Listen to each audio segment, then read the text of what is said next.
we're going to actually check the gapping on our suction box to make sure we get the optimum gaps for the air gap to allow the airflow to pick the material up.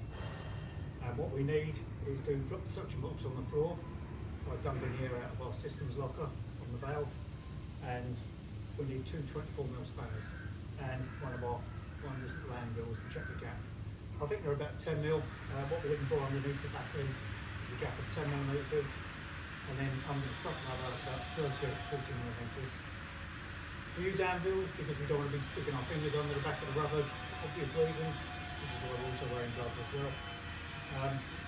But it's important we get the air gaps right, protect the rubbers, and make sure they last as long as they can, but make sure our suction performance is good. Before we do any of the setting up, we have to start the donkey engine and make sure the suction box lead flap is closed and the maximum gap is on the minimum setting. Using our anvil, what we need to do is check the gap between the rubber and the ground, and we're doing this on level ground. So we slide the anvil under the back and it should go underneath the rubber comfortably. At the moment it's hitting the rubber, so we know we need to lift the suction box up to give us that air gap. Check both sides, and it's important we set the rear up first. Looks like both back ends need to come up in the air. So what we do is we've got two nuts here, 24mm nuts. The outside one is a lock nut, the inside one is attached to a cog, which will allow us to wind the wheel up and down to adjust the gap under the rear rubber. With our 24mm spanners, you can use two, you might get away with one, but if you use two you're in more control of the mechanism. What we need to do is undo or slacken the outside nut, which holds the mechanism in place, and then we use the inner nut to actually wind the wheel down to increase the gap under the rear rubber. So I'm just going to slacken off the lock nut. Somebody once said righty tighty, lefty loosey. It makes sense in this case. So I've now slackened that off, and now I'll go into the inner nut, and you can see the wheel raising and lowering as I move the inner nut on the cog system.